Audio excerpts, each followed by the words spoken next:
Can you tell me where?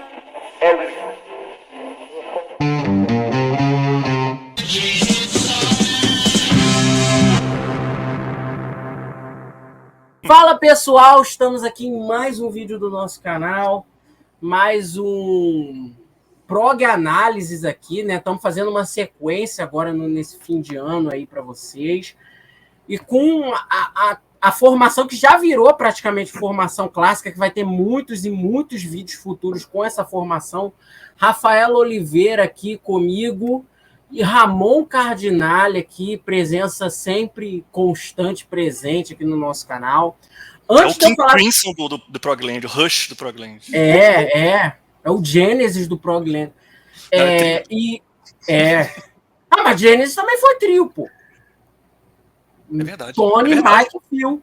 É verdade. Antes de eu falar do que se trata o vídeo de hoje, eu peço para que vocês se inscrevam aí no nosso canal, ativem o sininho para notificação. Se não é inscrito, se inscreve aí. Comentem. Antes de vocês abrirem esse vídeo, já botem aí o like, porque permite com que o nosso conteúdo chegue para mais e mais pessoas, né? Nos siga nas nossas redes sociais, Facebook Progland, Instagram Prog_Land. Se você tem um amigo ou amiga, ou você mesmo produz música e quer uma resenha, entra lá no Groover Prog_Land, plataforma de músicos independentes e músicos consagrados também, que eles mandam músicas mundialmente para reviews de várias organizações e canais, e tem também a nossa Progland, Prog_Land, a nossa conta lá para vocês redirecionarem. E Google Podcasts, se vocês querem ouvir o nosso conteúdo em áudio, que a gente vai atualizar também com os novos episódios, Prog Talk ou Prog_Land ou Progland, né? A gente mudou um tempo, mas ambas formas de pesquisa redirecionam para a mesma página. Então, tem essas três formas, e também peço para que vocês se inscrevam no nosso site, proglandmusica.wordpress.com, né? A gente está publicando algumas das entrevistas que nós não podemos fazer aqui no canal, estão parando lá, porque ou são entrevistas por telefone que eu faço, ou são entrevistas por escrito, né? E estão podendo, eu estou redirecionando lá. A gente fez uma entrevista, temos lá estamos postando com vários artistas nacionais, artistas independentes nacionais, e também artistas internacionais que não vão poder estar aqui no canal. Então, por favor, comentem, assistam, na verdade, acompanhem o nosso site também. Introdutório feito. O vídeo de hoje vai ser mais um daqueles vídeos celebrando, comemorando um álbum que está fazendo aniversário redondo esse ano, 50 anos no caso. A gente está dedicando boa parte desses prog análises e dos vídeos desse ano a álbuns que estão completando 50 anos, de 1974. E o de hoje, que a gente vai falar, é mais um deles, que é o Red, do King Crimson. Mostra aí a tua capa, filhão. Que eu sou o único que não tenho. Né? Hoje eu separei o meu aqui. Que está completando 50 anos agora em outubro. Completou agora dia 6 de outubro, salvo erro da minha parte. 6 de outubro. Eu ia falar 10 de outubro é o In the Court of Crimson King, que fez 5/5. Aí, é isso, né? A gente vai falar sobre o disco, sobre as nossas opiniões, sobre tudo mais. Antes, né, da gente já falar sobre o que o Red o que o Red representa para todos nós, eu já vou começar perguntando para a Rafaela, né, porque ela não teve oportunidade ainda de começar a falar sobre King Crimson aqui no canal. Ano passado a gente fez o vídeo do Larkston. Exato. A gente já falou sobre isso que você vai perguntar, eu acho. Mas a Rafaela não estava aqui. Então eu queria saber como é que King Crimson entrou na sua vida. Pois bem, essa história é muito boa. Eu tenho um amigo que é o irmão da minha vida, assim, que é o Vitor. E quando eu estava começando o hobby do vinil, tinha um lugar que eu gostava muito de ir, que era o Edifício Maleta, em Belo Horizonte. E tinha uma lojinha que até fechou, que era o Sebo Letra e Música. Eu acho que fechou, né, Ramon? Não tem mais, né? Acho que não tá mais. Daí, logo que você subia a escada assim, ela ficava à esquerda. E daí um dia eu fui lá com o Vitor comprar disco e tal, nos meus 15, 16 anos. E aí o Vitor simplesmente achou um disco. Um disco peculiar. Virou para mim e falou assim: ó, o pessoal fala que esse disco aqui é bom. Eu não fazia ideia do que era King Crimson. Sim, bulhufas. Daí, falei, vou levar. 50 conto? Vou levar para casa. Fui com o disquinho pagar. Daí a moça virou para mim e falou assim: não, esse disco não tá à venda. Não pode. Esse disco, não sei o que era de um amigo que a gente tinha, de uma banda que tocava King Crimson e tal. Não, esse disco não pode, esse disco não tá à venda. Falei assim, uai, moça, tava ali, tô levando. Ela, não. Por fim, falei, moça, vou levar. Aí comprei o disco, cheguei em casa e coloquei para ouvir. Então, assim, eu acho essa história muito boa, porque eu conheci King Crimson como as pessoas conheceram King Crimson na década de 70, sem conhecer absolutamente nada da banda, com o primeiro disco e ouvindo sem nenhuma referência, única e exclusivamente porque alguém falou assim, me falaram que esse disco é bom. E foi um amor à primeira vista, porque não tem como você escutar esse disco e passar ileso a ele, né? Assim. Na época você já estava escutando alguma coisa assim mais próxima de rock progressivo? Então, o Vitor principalmente me adentrou em muitas coisas do prog, né? Então eu já estava ouvindo algumas coisas, mas não tinha ouvido, não tinha escutado King Crimson, conhecia muito pouco ainda. Eu estava comentando aqui com os meninos que eu comecei com as bandas underground, depois eu fui para as bandas grandes, assim. Então, dos meus 13 aos 15 eu só ouvia coisa muito esquisita. E daí, dos 15 em diante, eu comecei a entender, sei lá, que Led Zeppelin existia, por exemplo. Então, o King Crimson entrou nessa levada aí. E foi assim. E virou vício. E estivemos no show, né, Rafa? 2019. Estivemos no show. Saindo uma humilhação. Não, e acho que a gente se viu a primeira vez lá, né? Foi a primeira vez que a gente se viu. Então, assim, a gente já se conhecia há algum tempo virtualmente, de internet, e a gente só foi sair de Belo Horizonte para se encontrar em São Paulo, no show do King Crimson.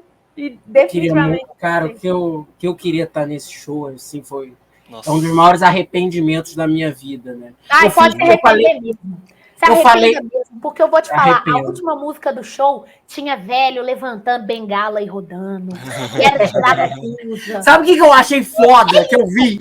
Não. Pisado no Brasil em 50 anos. E eles vieram para mim no melhor momento, que era com aquela formação das 3 bateristas, porque aquela formação era meio que um best-of da carreira. Pô, não podia ser a melhor formação para vir para o Brasil. E uma coisa que eu achei maravilhosa, que eu estava vendo numa série de relatos, assim, né? Que o pessoal tava...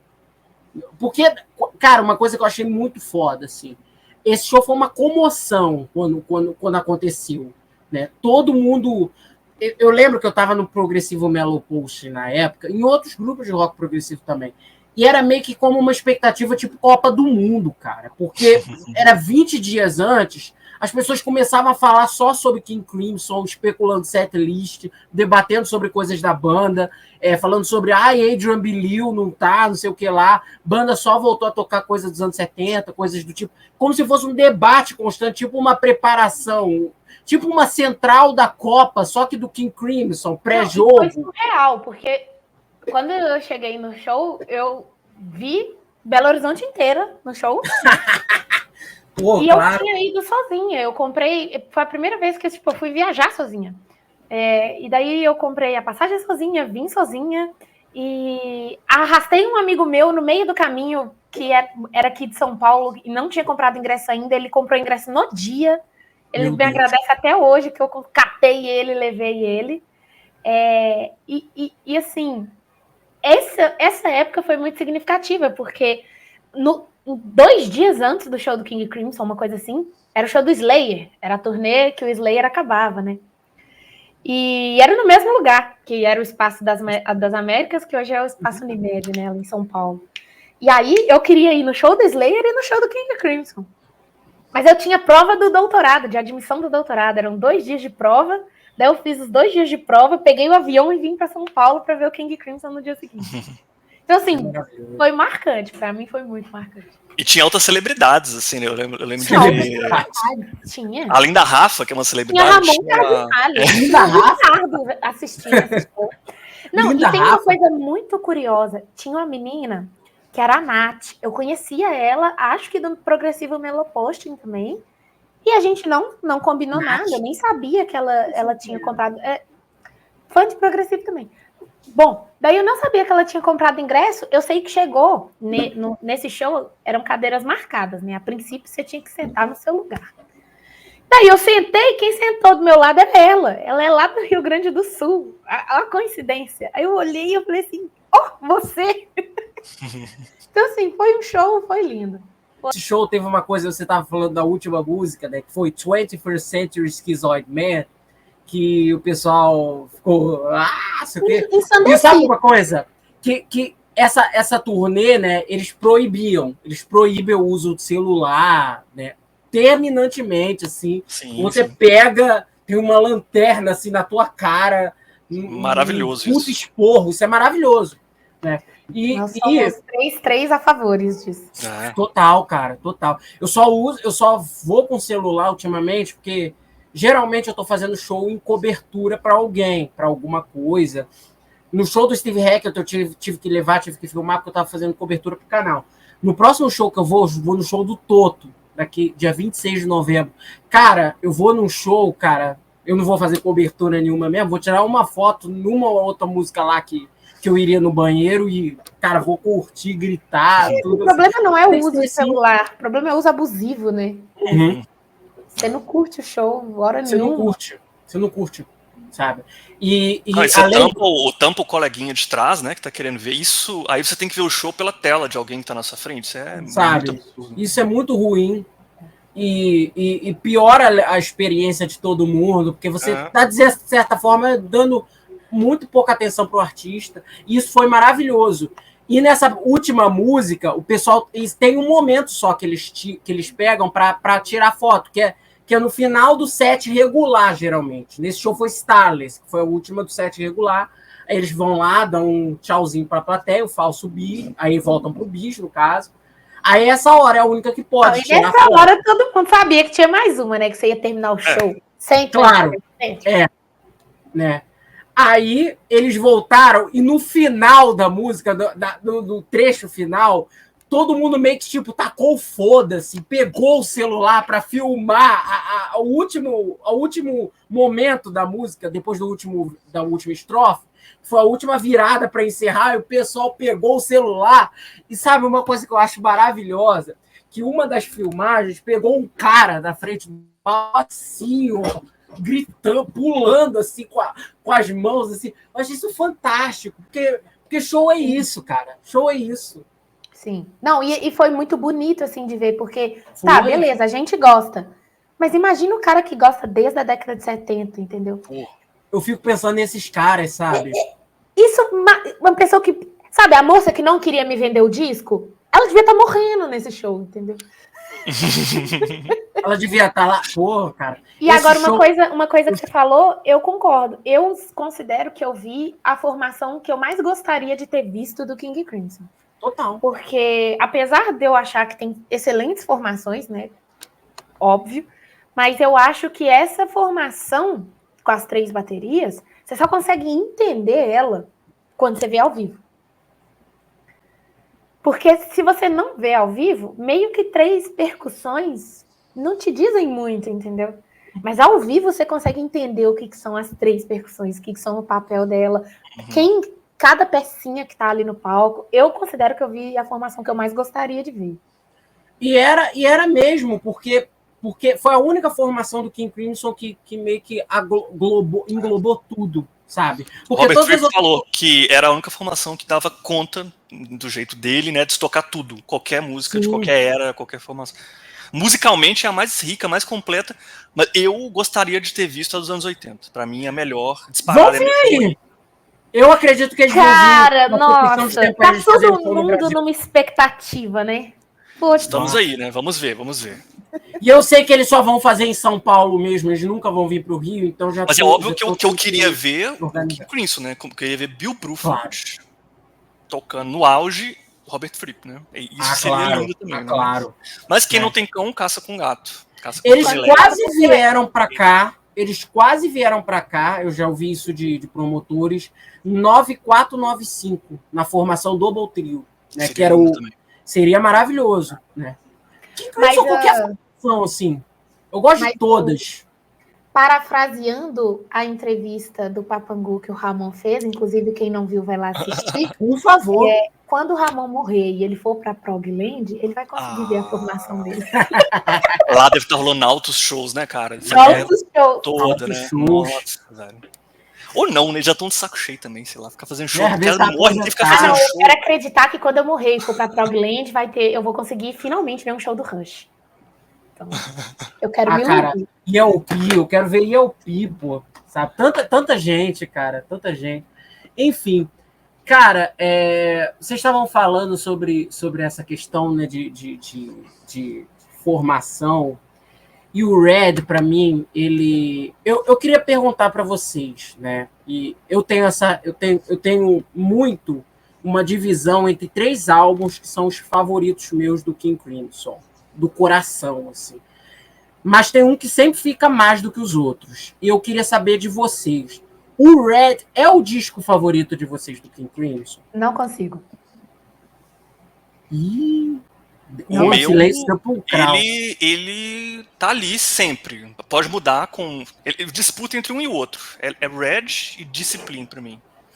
Mas o Red tá sempre aqui. Cara, um disco, assim, eu não vou nem falar qual que é o que eu mais gosto, o meu preferido, porque não consigo.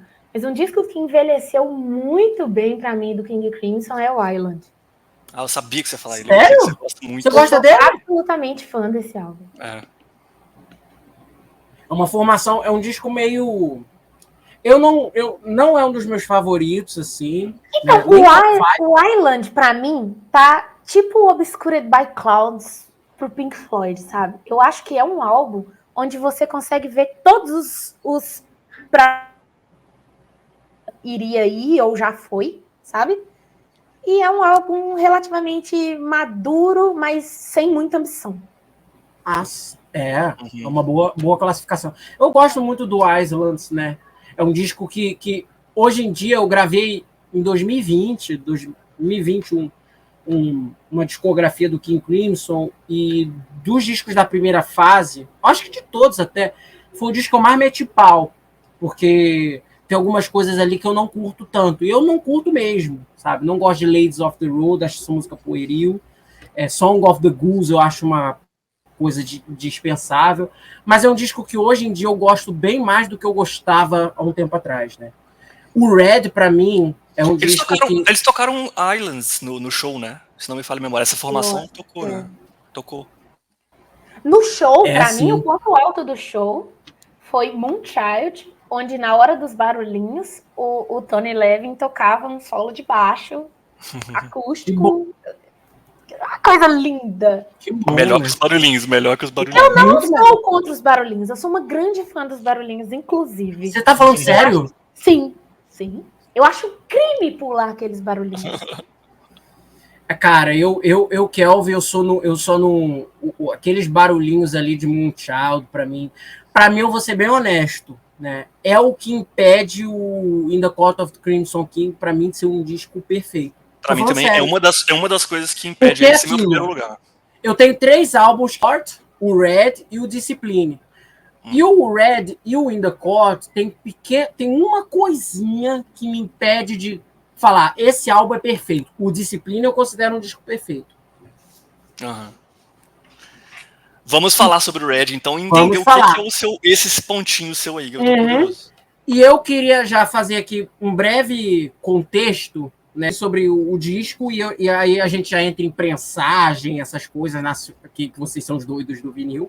E eu vou falar um pouquinho da história, vocês também vão falar, e etc. O Ramon vai falar, a Rafa vai falar, e aí a gente entra no faixa a faixa. O Red é o 7º disco deles, lançado em 6 de outubro de 74. A gravação foi entre começou em junho, mas foi entre julho e agosto de 74, aproximadamente um mês, né? O disco ele foi lançado pela Island Atlantic, produzido pela própria banda. Foi o último álbum do King Crimson em 7 anos, né? Que foi o último deles nessa, entre aspas, primeira fase da carreira deles ininterrupta, que estavam em atividade desde 68.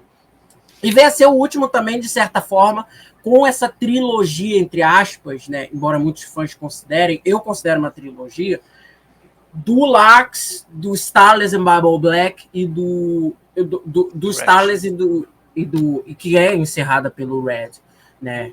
Tanto é, e também é a despedida oficial do John Wetton, num disco da banda, no baixo, nos vocais. E eu já queria perguntar assim para vocês, eu já vou falar de prensagem agora, né? O que vocês têm, assim, o que vocês têm é o quê? Brasileiro? É o quê? Pode falar aí das prensagens, das mixagens eu vou falar também, que tem um caos assim. Vamos lá. Eu tenho nada mais, nada menos do que o Atlantic de 1974, Nova York. Ô, louco! Ô, louco! De Nova York ainda por cima. A primeira prensagem é americana, então, né? Primeira prensagem americana. Rockefeller Plaza, New York, New York.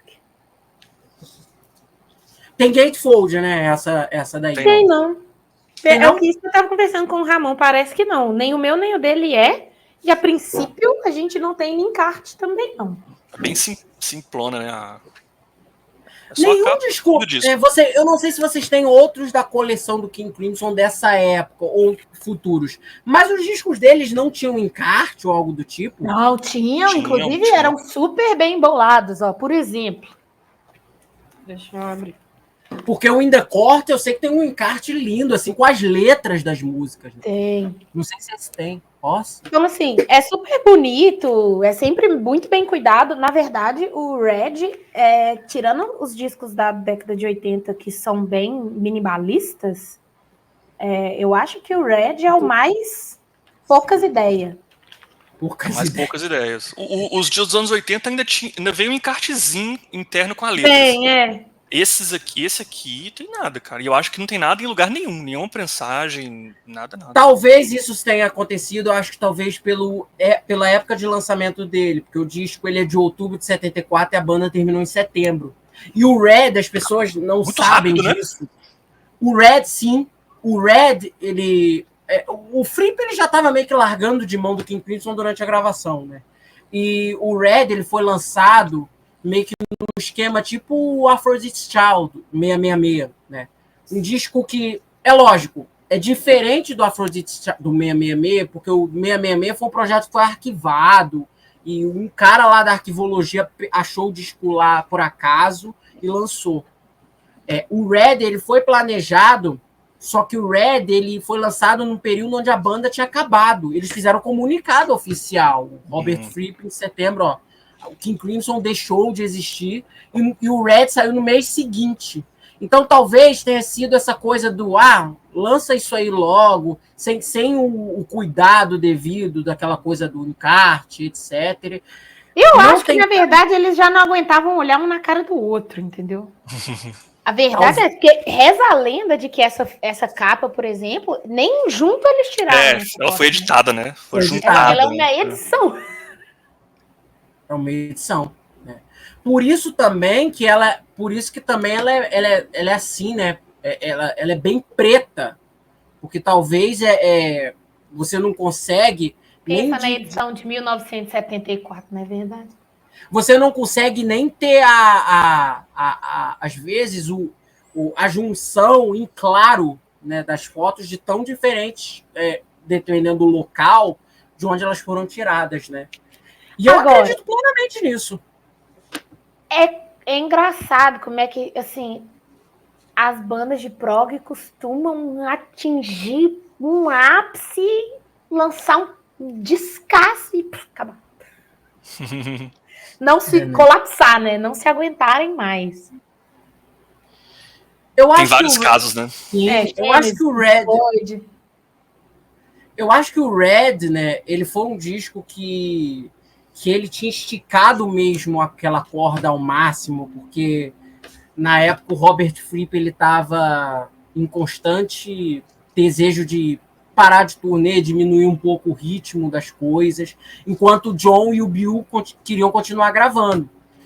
E tanto é que a maioria das sessões do Red, ela foi dirigida, entre aspas, por eles dois. O Robert Fripp, ele, claro, trabalhava com a banda muito bem, da maneira competente, perfeita, como ele sempre faz em tudo na vida, mas ele, meio que na época, ele já estava com muitos pensamentos voltados a aquele lance que todo músico, de certa forma, eu acho que em algum momento da carreira tem, de, cara, preciso me aprimorar em estudos da música, em coisas do tipo, né? Ele até na época ele estava lendo alguns trabalhos de filósofos, espiritualistas e etc, e músicos também, que ele meio que nessa época, né? Isso é uma coisa meio nebulosa que eu nunca entendi muito bem, né?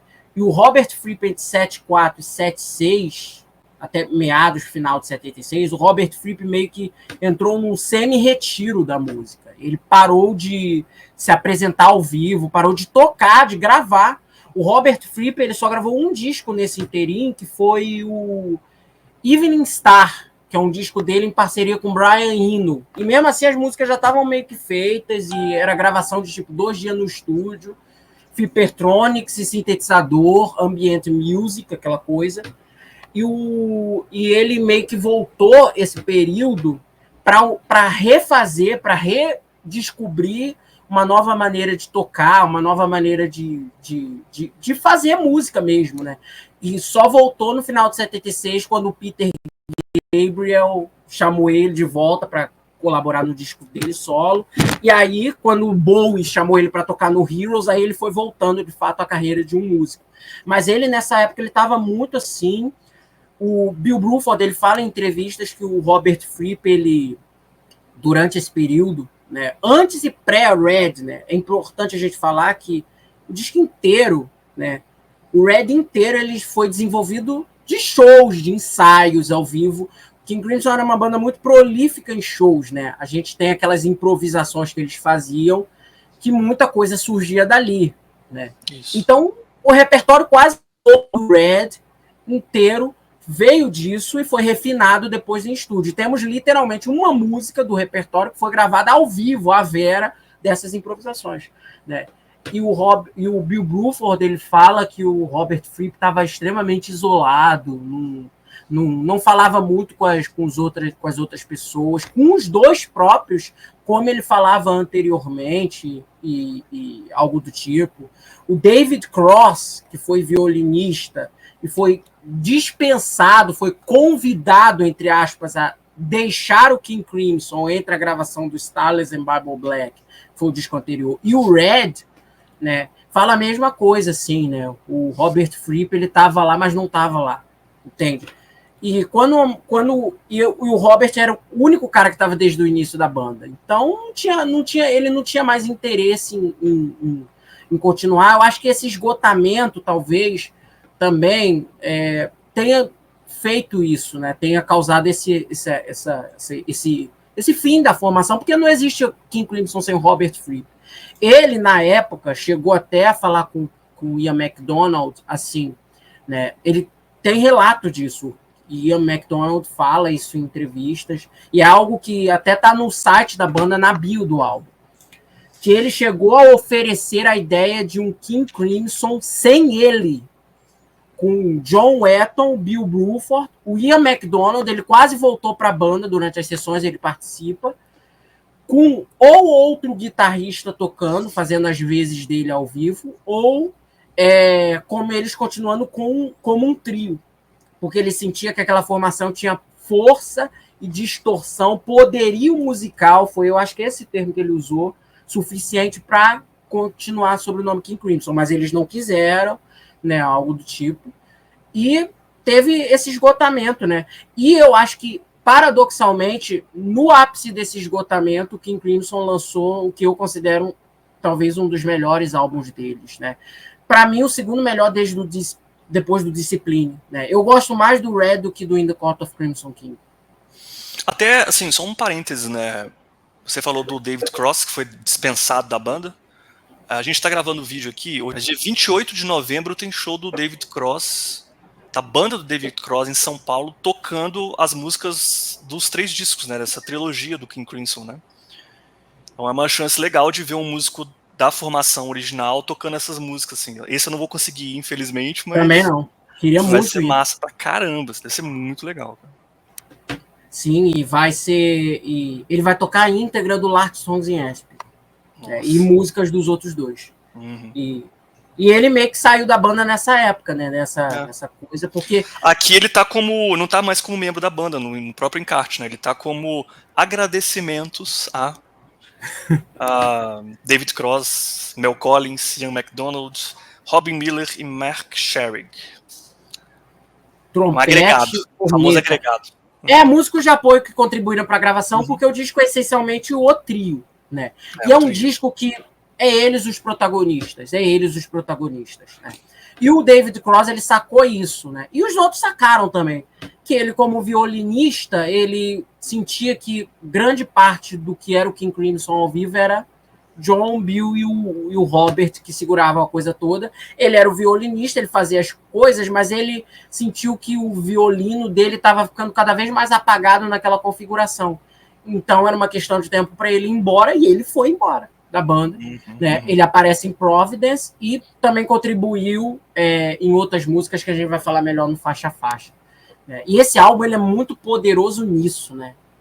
Essa coisa bem do power trio, aquele power trio que ao mesmo tempo é virtuoso, é técnico, mas é um power trio porrada muito visceral. Muito visceral. É um som muito forte. Não é aquele som... Graças ao overdub. Mas aí é que tá. Amiga, tem overdub, mas eu acho esse disco... Esse disco é muito... Eu sei que não é isso, mas tem muito aquela sensação de banda ao vivo. Eles chegaram no estúdio, gravaram em pouco take a coisa. É uma coisa muito visceral, assim, que eu percebo em raríssimos álbuns da história do rock progressivo. O Red capta isso. Ele se pensar só em composição, ele é bastante visceral, ele tem bastante ódio, né? Bastante carregado. É um disco. É Red, né? Porra, é vermelho. É um disco realmente pesado e que reflete muito esse esgotamento da banda na época. Então, assim, é um disco para expurgar tudo, né? Igual uma sessão de boxe. É isso. Mas o que você... E é o pezinho do King Crimson no heavy metal mesmo. Né? No metal. O que era mais pesado que isso aqui na época? Dentro do prog, acho que nada, né? Do prog, com certeza nada. Não, Eu acho que assim, tem bandas que eu acho que chegam perto, mas nada tanto quanto isso aqui. Por exemplo, Cara, o Magma, pra mim, é uma banda muito pesada. Magma eu acho pesadíssimo, mas não tanto. Vandergraaf é pesado, mas não tanto também. É um outro tipo de peso. É dramático. Então, eu comparo o peso desse disco com Black Sabbath. É com Black Sabbath também. Black Sabbath. Até mais, eu acho. Até mais.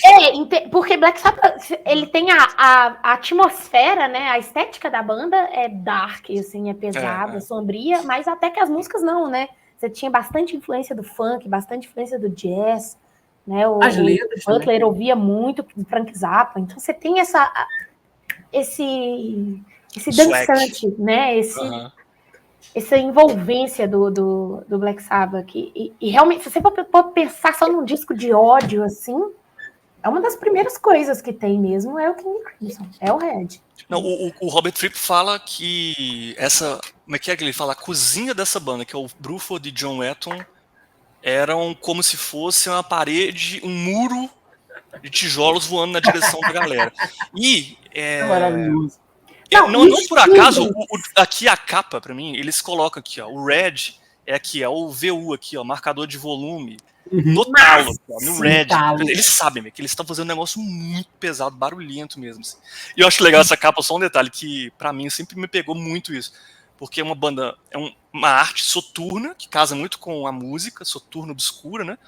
Aí você tem o Robert Fripp aqui, 100% Robert Fripp, meio um sorrisinho misterioso, Bill Bruford serião, E o John Etton com a cara de bobo, alegre, bobão, que destoa totalmente, velho. Totalmente. Sim, bobo, já é o alegre. Age aqui, ó. Esse aqui é o Age. Já né? O Age aparecendo aqui, ó. Ele tá no clima. Ele é. E sabe uma coisa que eu acho foda nesse álbum?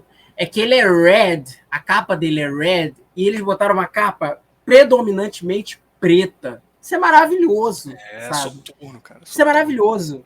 E, cara, Dizem que isso aqui Engraçado, era né, pra que ser a você capa, tem né? que Isso aqui era assim. pra ser a capa, mas eles não acharam legal. E que bom que não foi. por essa Essa edição. capa é maravilhosa, que provavelmente, acredito eu, que seja uma clara referência ao With the Beatles. Essas capas, assim. Uhum. Ela, Agora, uma Pode ser. coisa a gente tem que concordar. Se a capa fosse vermelha, ia ser paia. ia. É, Red, vermelho. Essa capa ia ser muito foda. Essa capa é muito foda, assim, cara. Eu acho muito maneiro isso. Adoro isso, sabe? cara. Porque, e a capa dos rostos, meio que na contraluz, assim, isso é muito bem feito, sabe? Porque Meio eles poderiam Playboy tirar. também, né?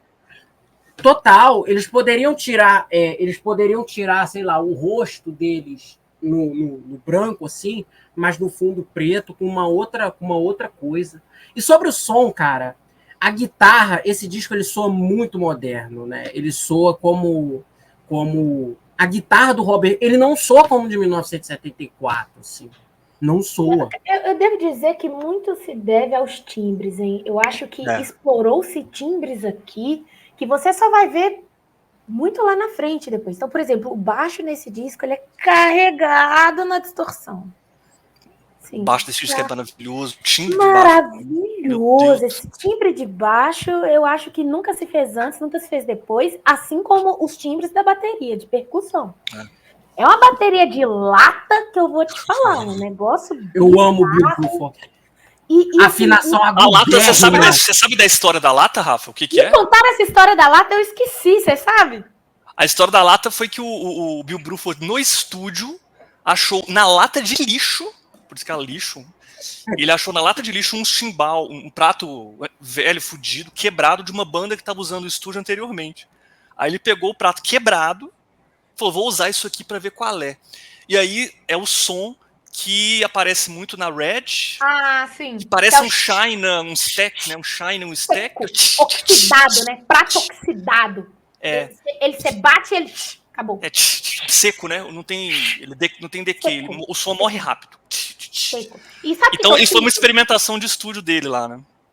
O Bill Bruford também é o mago da bateria do prog. Assim. Ele é o experimentador, cientista do Mas, por Total. exemplo, tem alguma história com a caixa também. Não só com os pratos. Eu acho sei que que ela a sou caixa... linda, mas eu não sei se tem alguma história. Ela tem amo. uma sonoridade diferente também.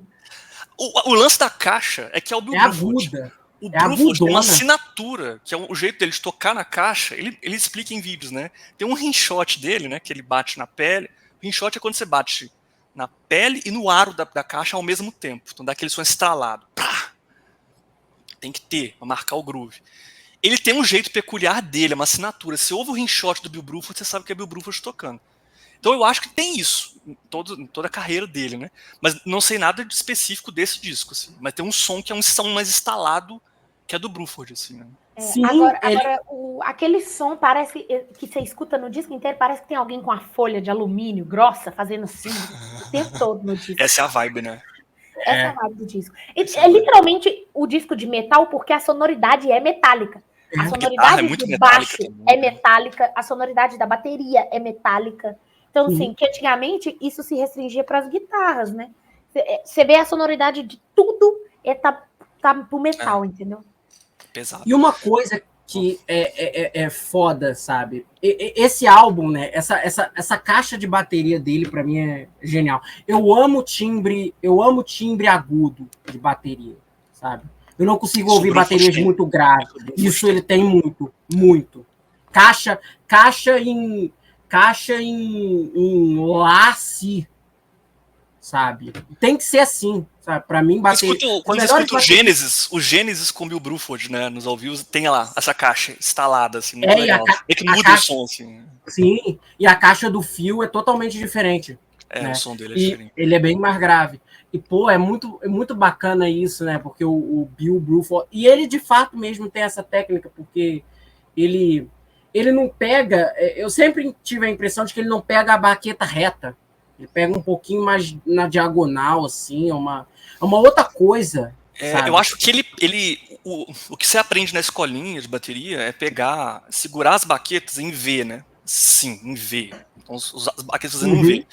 Ele toca, a braço esquerdo dele fica reto, não é em V, fica uma mais em V e a esquerda reta.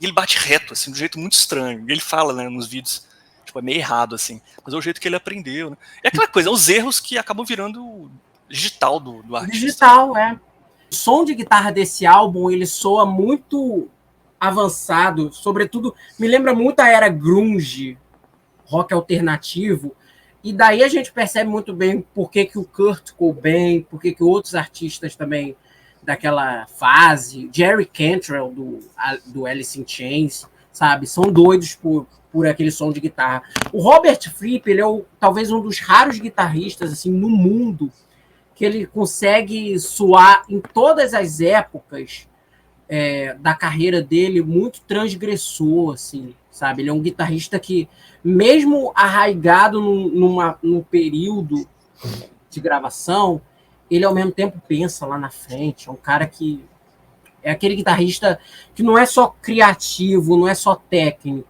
Você tem que ser meio visionário, sabe? Cara, mas sempre visceral, né? Eu acho que assim, do rock progressivo inteiro, o Robert Fripp, para mim, é o que mais demonstra, no jeito de tocar guitarra, uma revolta, sabe?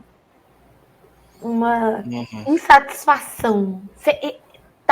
Sempre tá te deixando assim, com vontade de arranhar as coisas. Né?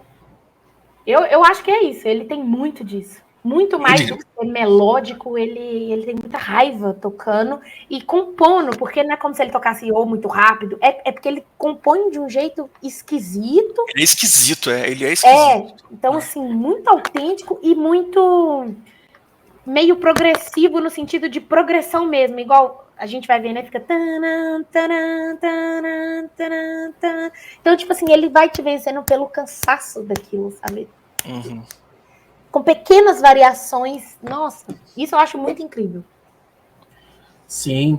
E o Steven Wilson, né? Ele fala, né? Tem um caso sobre a mixagem, né, do Red, que o disco foi relançado. A minha é o Steven Wilson, relançamento. Então, eu contra o Steve Wilson. E ele fala que durante... Não que eu seja contra o Steve Wilson, mas aqui a minha... quando ele foi ter as masters desse álbum para remixar, ele meio que ficou em choque, porque ele ficou tão impressionado pela qualidade boa das gravações, que ele falou, que ele em determinado momento falou, pô, esses caras me contrataram para remixar isso para quê?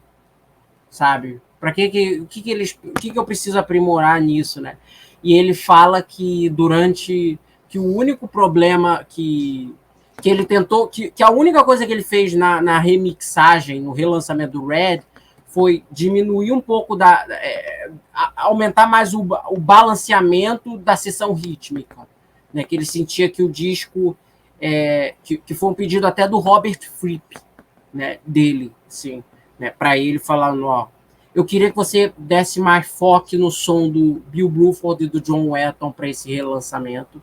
E foi o único conselho que ele conseguiu realmente fazer no disco, né? E foi a única coisa que ele pensou mesmo, porque ele durante muito tempo ele fala, eu estava vendo um relato que está também no site da banda, né? Dentro desse artiguinho, que ele fala isso. Né? Eu não sabia nem o que eu ia fazer com esse álbum, porque esse álbum, diferente de outros discos, unlike previous albums, né? Diferente dos discos anteriores, que tinha muita coisa para corrigir, esse álbum eu senti que o Red, ele soa muito... Eu gostei muito das gravações desde o primeiro instante, assim, da qualidade instrumental e de captação do instrumental. Agora eu acho que deveria marcar um chá da tarde, hein, Ramon? Que eu levo o meu disco e o seu. Pra comparar, né? Escuta e compara. Eu nunca fiz essa comparação, assim, tão minuciosamente. Eu acho que eu o som é lindo. Eu lembro de ter feito, no caso das mixagens do Gentle Giant, mas eu larguei de mão também. Uma coisa é garantida, porque toda reprensagem de King Crimson, o nível de qualidade é absurdo. É sempre absurdo. E tem sempre um selinho, assim, supervisionado por Robert Fripp. Tudo. Então o nível de o controle de qualidade é absurdo, assim. Pode ficar tranquilo, pode comprar tranquilo, cara. Vai ser bom, vai ser bom.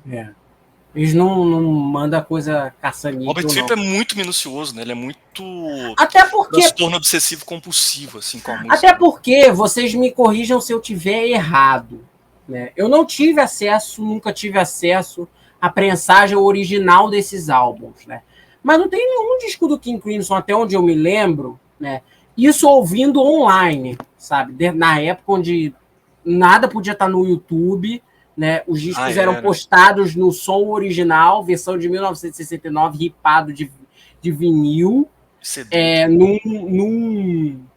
lá, num site adulto. Sério, eles tinham que postar num site adulto, porque no YouTube derrubava. 2014, 2015, né? Eles só passaram... Até pouco tempo atrás. Eles botaram esses discos todos agora na época da pandemia, 2019. Foi na época que eles vieram ao Brasil.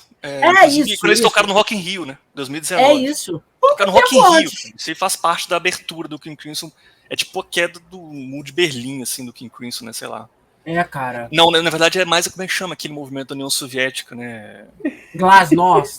Glasnost de abertura, né? Mas a abertura do King pro mundo, assim, né, cara? Cara, eu fiquei em choque com isso, né? Sabe?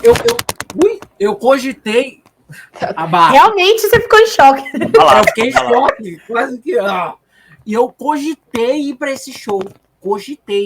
Pagar 800 conto de ingresso. Rock in Rio? Só pra ver King Crimson. Só que eu falei, porra, cara, não vai ser um show completo. O show de São Paulo foi quase 3 horas. Eles vão tocar show 1 hora. Aí antes eu vou ter que assistir, sei lá, Jão, pra ter que assistir eles. Não vou ficar lá naquele sacrifício, sabe? E o festival é uma tortura, sabe? Pior ainda quando você vai para um festival para ouvir 1 ou 2 atrações. E aí eu não é demérito nem do Rock in Rio. Os caras estão escalando o que eles querem escalar. Mas, pô... Não tem como você ir para um festival e só gostar de 1 ou 2 bandas. Você tem que gostar de, no mínimo, umas 5, 6. Esse foi o meu problema em ver o Meshuggah no Notfest, mas tudo bem. Mas você é doido. Você é fã de carteirinha de heavy metal. Então, quando você é muito fã de um subgênero, assim, e um festival dedicado a isso, você acaba curtindo a vibe, entende? Faixa! Vamos! Bora. Vamos! Só uma curiosidade antes, uma coisa que eu achei legal pra coisa rápida mesmo. Naquele site, muita gente deve conhecer, não sei se vocês, né, a Rafa conhece, aquele site Rate Your Music, sabe?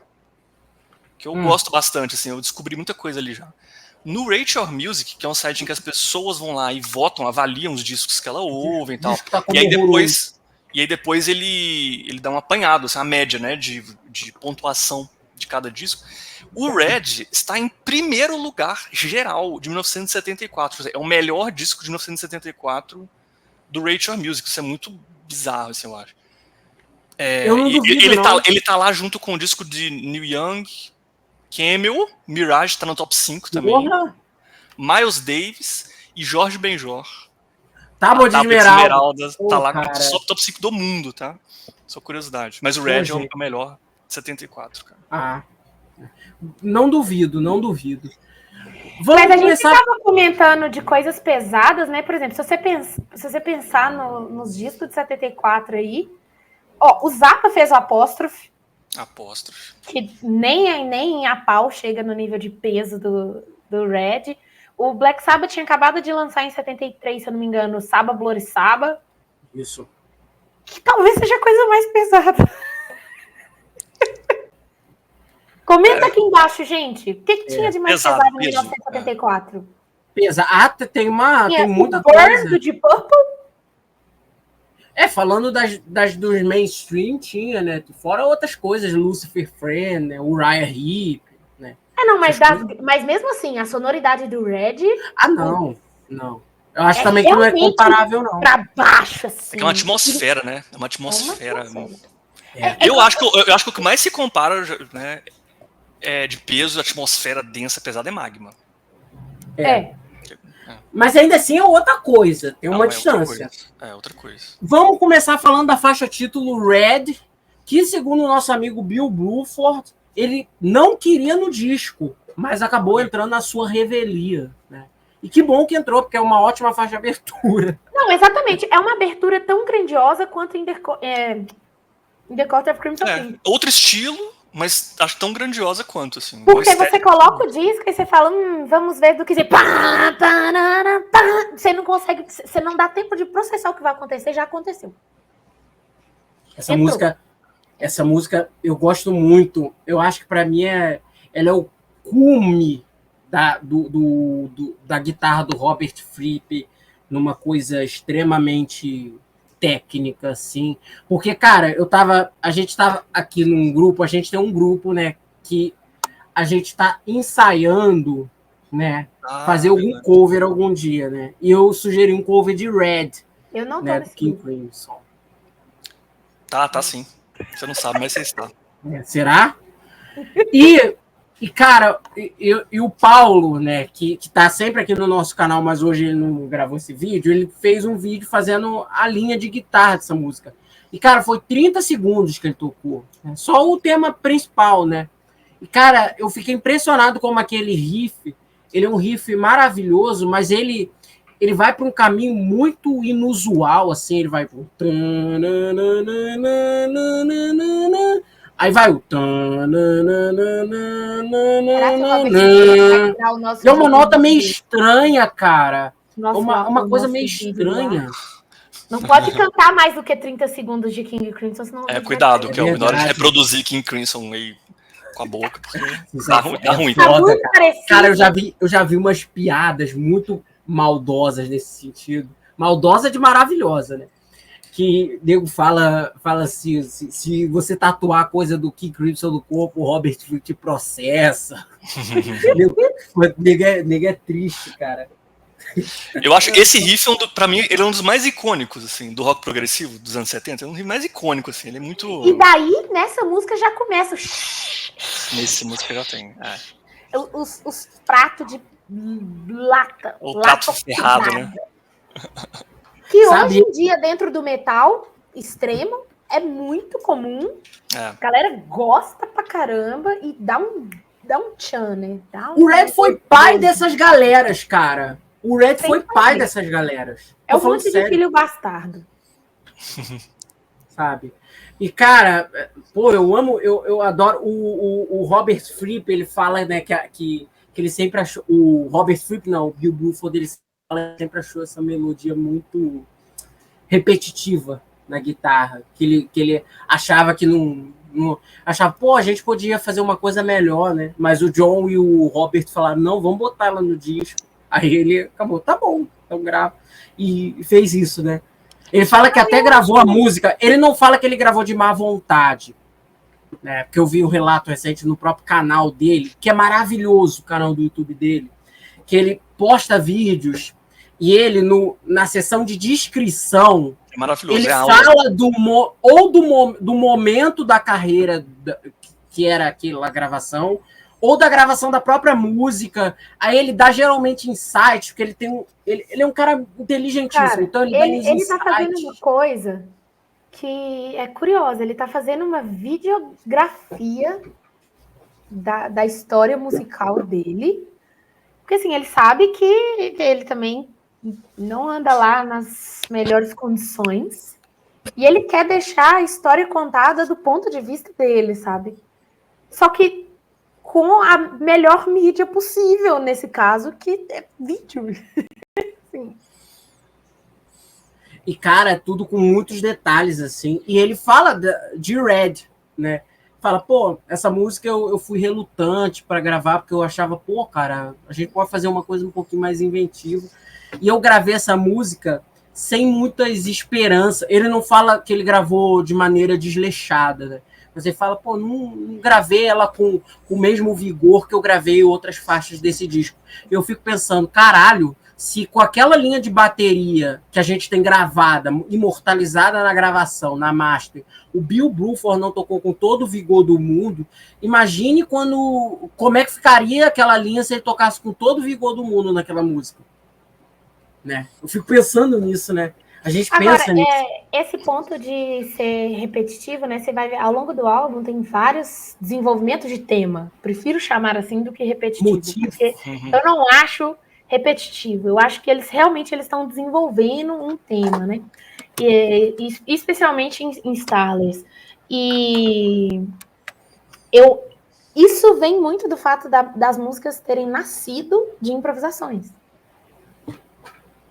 Onde geralmente você Possivelmente. desenvolve aquele tema por um bom tempo, assim. Então, Ela é um caso desses, né? E Red é uma música que é a cara dessas improvisações, porque as improvisações do King Crimson, as pessoas acham que improvisação é você sair tocando e o nego começa a solar. E não é assim, sabe? A música tem um momento de todo mundo brilhar ali, e todo mundo, ao mesmo tempo que brilha, ela faz. É um brilho que não é autoindulgente, sabe? Ele não tá ali solando despretensiosamente a 1000 notas por segundo para se amostrar para o ouvinte, né? Eles estão a serviço da música, da composição. Esse não é um álbum de solos, é um álbum de riffs. Perfeito. E não só de guitarra, riffs. Pra mim, mais até do que isso, ele é um álbum guitarristicamente, né? Porque tem solos de outros instrumentos, né? Do sopro e tal. Mas guitarristicamente ele é um álbum anti-solo. Ele é anti-solo. Ele é o Robert Fripp querendo fazer uma afirmação musical, estética diferente do que tudo que vinha rolando no rock progressivo ali até então, os vizinhos dele. Pra mim, nós vamos chegar lá, mas eu já adianto. O símbolo maior disso é Starless, né? O solo de guitarra é um anti-solo de guitarra pra mim, aquilo ali. Isso vai até ao encontro de uma estética, entre aspas, inicial, que acabou para mim se perdendo, que levou à volta do King Crimson em 81. Porque a proposta inicial que fez com que o Fripp pegasse o Discipline e transformasse em King Crimson era de que aquela formação era uma formação que tinha aquela veia do maior minimalismo, né? Ela não tinha a grandiosidade da pretensão, né? A complexidade eu acho que tinha. Né? Você fala 81? A de 81, Sim, que eu acho que não tinha a pretensão que o rock progressivo acabou impondo. Totalmente diferente, né? Então, era uma coisa que você sentia que aqueles músicos eram técnicos, mas a música é muito mais... Eu não diria divertida, mas é uma música muito menos... palatável, né? Você consegue pensar a complexidade que está acontecendo ali. Exato. O Red a gente pode ouvir infinitas vezes, e infinitas vezes ele vai soar desconcertante. Exato. Né? E é algo que o Fripp começou a notar, de que, eu acho que as músicas, por mais que elas tenham complexidade, elas precisam partir de argumentos simples. Né? E na volta de 81, a gente tem aquela coisa complexa em arpejos, solo, em arpejos, riffs, tem muita repetição né? nos anos 80, eu mas acho. Mas não muito em solos. Os solos são solos, geralmente, em linhas de vibrato ou linhas quase atonais, mas nada... 1000 notas. Um dos destaques, já de cara na música Red também, é o baixo do John Etton. O baixo do John Etton, pra mim, ele é o membro da banda menos, assim, virtuoso. Mas ele brilha por outros motivos, né? Ele tem a voz... Gente, é aquilo, tem né? o timbre de baixo dele que é único. Um lindo, maravilhoso, precision, entendeu? Nessa primeira música já tem. O baixo é simples até. Mas carrega a música, assim, é o baixo que dá o peso, né? O baixo é lindo, né? É uma patada. E ele toca com patada, né? A patada é tipo Chris Squire, assim, mas acho mais patada. É porque o Chris Squire tocava de palheta, né? É uma patada diferente, né? É verdade. Ele tocava... Vamos dizer que ele estava bem na linha do Dizzy Butler, mas sem tocar com o baixo que parece que está dentro do mar. Né? Então você tem um precision, você tem distorção no baixo, você tem uma mão direita muito pesada no ataque, mas não está em cima... Deixa eu mostrar, né? Ela não está aqui, né? Ela não tá aqui, ó. Então, o Dizzy Butler no Black Sabbath, ele tocava muito aqui, né? Sim. O Etton não, ele vai tocar mais pra cá. Então, dá um som mais brilhoso também. E ele na época, eu acho que ele usava uma Fender também, né? Era um Precision Fender. Sim. Maravilhoso, branco, se eu não me engano. Maravilhoso, sim. Eu comparo muito o baixo do John Wetton aqui. Nossa, até quase que eu confundo, é até difícil falar, porque eu vou falar um negócio que parece aqui. A função dele na música do King Crimson aqui, pra mim, me lembra a função do baterista do Gentle Giant, do Weathers. John Weathers e John Wetton. Weathers. Porque é o cara que toca mais simples, mas é o cara que carrega a complexidade que vai por cima ali, entendeu? O John Weathers faz isso no Gentle Giant, né? E o Wetton eu sinto um pouco isso, assim. Ele carrega a complexidade. Mas em termos de timbre, assim, começa em Red e vai desenvolver nas próximas, né?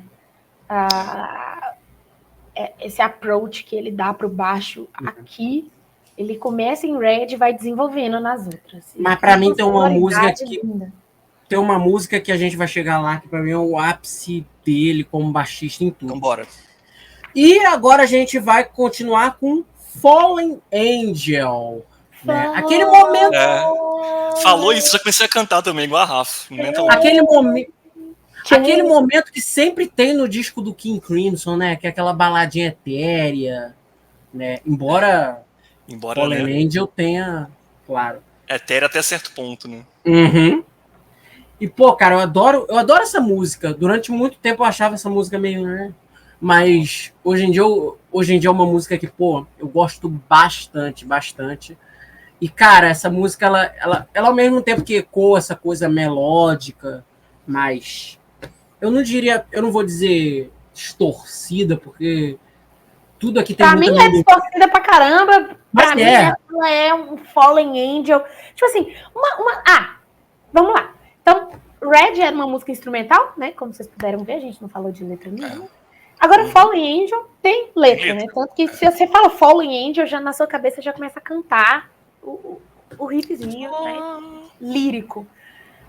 Eu nunca consegui chegar a uma conclusão sobre o que esse disco tá falando. O disco, como um todo? Ou cada música individualmente. Porque pra mim, às vezes, é tão explícito que não é sobre aquilo, sabe? Fallen Angel é uma, onde a letra...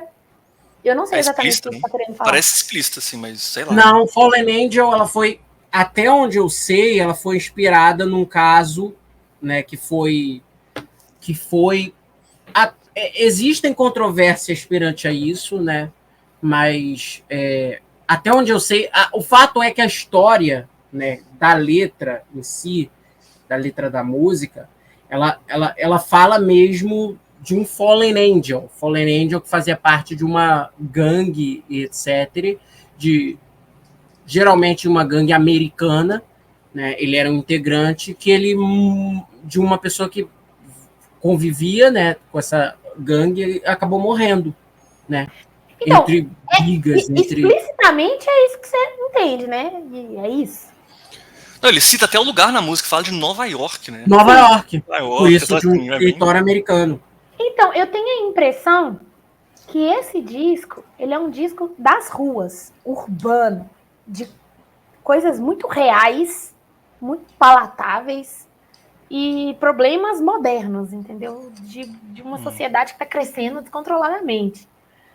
É isso que eu sinto das líricas no disco, assim, que é um pouco diferente se você pensar no resto das coisas do King Crimson, assim. Talvez, eu acredito, se a gente for passar, talvez, né...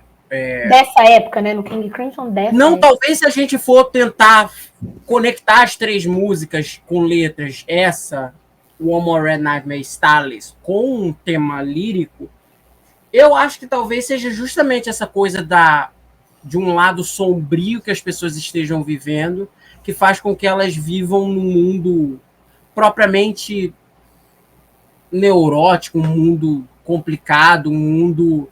Eu vejo até, talvez, se a gente for partir dessa primeira...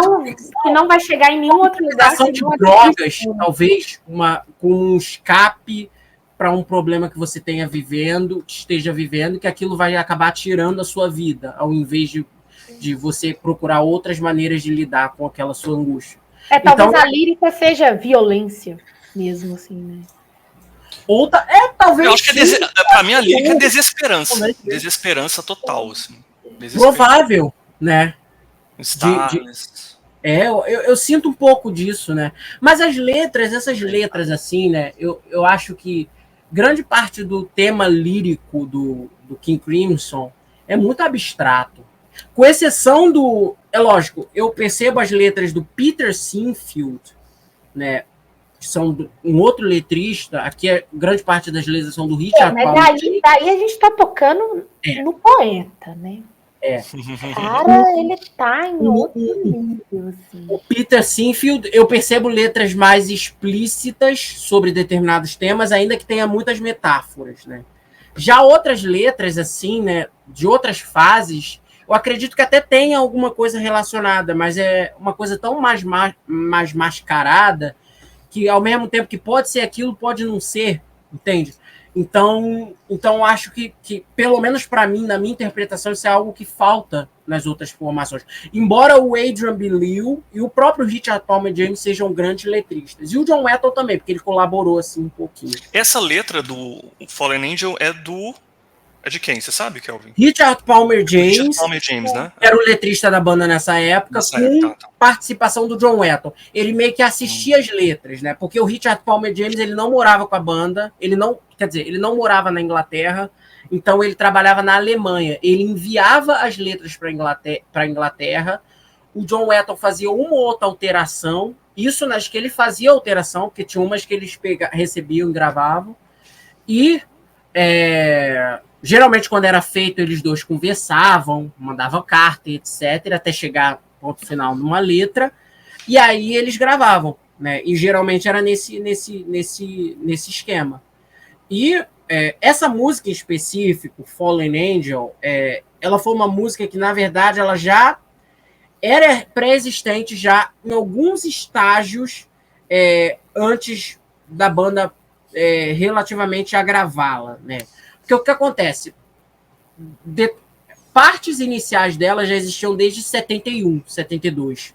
Eles lançaram, algum tempo atrás, uma improvisação de 30 minutos, assim, que eles gravaram no estúdio em 71, 72, com os músicos de corneta e sopro, que são o Mark Carrig e o Robin Miller, que tocam no Red. E a gente precisa falar que esses sopros, eles engrandecem essa música de um jeito que é surreal. Exato. Que são muito proeminentes no Islands, disco que é a vida da Rafaela. e aquilo, né? E boa parte da gravação de alguns riffs, né, principalmente o arpejo de guitarra e essa melodia das cornetas e tudo mais, vem dessa época, né? Parte da melodia é uma amálgama, né? É uma amálgama de tudo. Eles tiveram bases numa outra música do John Wetton, que foi feita demo, não foi lançada essa demo, que foi da época do Lark Stones in Asp, que é Woman in alguma coisa, Woman in Love, alguma coisa assim. Era uma baladinha assim, meio mellotron, piano, com meio que uns riffs assim do Robert Fripp, que ele usou para melodia vocal para a gravação do Red, né? E também, claro, com elementos novas letras do Palmer James e etc. Né? E eu adoro essa música, como eu estava mesmo dizendo. Eu acho essa uma música bem bacana, assim, e bem amálgama, bem essa mescla daquele peso sonoro da porradaria que o King Crimson estava fazendo no Red, mas ela tem um pezinho nos primeiros discos, né? Porque o Lizard, o Islands é outra parada. Né? Talvez junto com Providence sejam as músicas mais melódicas, assim. Sim. Do álbum, né? Vamos ver. Não sei, você está falando da música comparando ela com a Fallen Angel. Você tá comparando ela com a Providence, da 4. É. Ah, tá. Não, não a 4 eu não acho melódico, não. Sério? Depende do sentido, depende. No sentido de ter... de não ser Red. Ser leve, né? Ela começa levinha, né? Ela fica um bom tempo levinha mesmo, assim. Mas é uma música que eu gosto muito, é uma música pegajosa pra caramba, né? Você vê, você fala Fallen Angels, você já tá cantando. Isso, eu acho que talvez não seja Pegajosa. melódica, seja pegajosa. A Pegajosa. palavra que era essa. É das mais acessíveis, eu acho, do disco. Mais acessíveis, assim. Podia ser virado single, né? É o Se mais ia fazer próximo sucesso, de é um outra single. história, né? Mas eles tocaram ela no show? Vocês foram? Putz, Acho que nem sim. lembrar. Eu não lembro dela, mas acho que sim. Ah, sim, porque eu acho que eles tocaram coisa dela nessa nova formação, né? E veio assim a última música do King Crimson em 27 anos a ter um violão. É, o Fripp tocando violão, né? É. Mas depois, em outro momento, o Fripp ousou? Eu não sei. Eu acho que talvez em outros discos dele, mas eu acho que nem assim, cara. Ouvindo agora, eu acho que ele meio que parou mesmo. Agora que você falou, eu não lembro de violão. Não, tá, agora me despertou. Alugou um triplex aqui na minha cabeça. Não tem mais violão mesmo, né? Não tem mais violão. Ele parou de tocar violão. Caraca! É pra você ver como é que esse disco marca mesmo a saída do É o folk. Do folk, sabe? do prog, assim, né? Ele é totalmente o oposto disso, cara. É bem Esse oposto. disco ele marca o industrial mesmo. Industrial. E se tem uma coisa que é bem industrial, é o One More Red Nightmare. Que também, na hora que fala esse título, na minha cabeça só vem One More Red Night. Você escuta o título, você tá cantando. Starless também. Que pra mim, é a melhor linha de baixo que eu já ouvi do John Wetton, assim. E daí a gente tem que falar, inclusive, da conversa entre baixo e bateria nessa música. Essa rola. E olha só pra você ver, toda vez que tem letra, a capacidade do Wetton de fazer com que a gente se conecte com a intensidade dessa letra, com a forma com que ela é cantada, ela passa a virar um instrumento da música mesmo, sabe? Eu acho que a voz do Wetton nesse disco tá melhor, tá no auge da forma dele no King Crimson, assim, tá melhor do que os outros dois discos. Ele tá cantando muito lindo. muito emotivo. Ele é um puta cantor. As pessoas falam, as pessoas elas tendem a menosprezá-lo, não menosprezá-lo, mas as pessoas tendem a botar ele muito como baixista. O John Wetton é um grande baixista. E ele é um grande baixista mesmo. Mas ele é um puta cantor mesmo, também. Talvez, na verdade, ele seja mais puta cantor do que um puta baixista, né? O louco. Eu acho. Mas ele é um grande baixista, gente. Eu gosto muito dele. É por isso que eu tô falando, porque ele é um excelentíssimo cantor. Também é um ótimo argumento. Né? Essa música, ela tem o retorno dos pratinhos que a Rafa gosta, né? Mas você falou uma coisa muito legal, né? Tem vários momentos em que eles tocam o riff principal e tem uns interlúdiozinhos de bateria, né? Ligando os... Sim, e é uma conversa de baixo e bateria mesmo. Então, realmente esse disco, se você for olhar bem, o timbre de baixo e bateria, ele é disruptivo, muito mais do que o da guitarra. Sim. Ao meu ver, assim, de tudo que já tinha sido. É porque a gente, ouvindo isso em 2000 e cacetada, é diferente, porque a gente já conhece, por exemplo, o metal extremo, entendeu? E acabou. Mas nessa época, isso é novo, isso é muito novo, isso é muito diferente, isso é muito sombrio, isso é muito fora da caixinha. E, cara, essa música, uma coisa também que eu adoro essa música, né? Eu gosto muito da letra, que é uma letra bem claustrofóbica, assim, de pesadelo, que falam, eu vi essa em todas as versões, que é inspirada muito na adrenalina dos voos de avião, né? Que geralmente era um momento constante de, entre aspas, medo, né? Não dos próprios membros da banda, mas de outras pessoas da crew, e de outras pessoas que o John Wetton, que os membros Essa da música banda, é do John Wetton, né? A letra, né? Só dele. Sim. Dele, no caso. Sim. Ela é acreditada como Fripp and Wetton.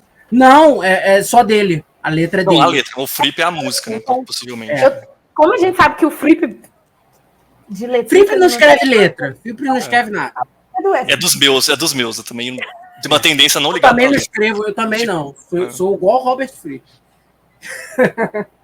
E, e a letra muito fala disso, né? E eu gosto dessa letra, né? Ela faz umas construções, eu tenho um jogo. Talvez essa seja a música que menos... Eu gosto muito da conversa entre baixo e bateria, mas talvez seja a música que eu menos salta aos olhos pra mim no disco.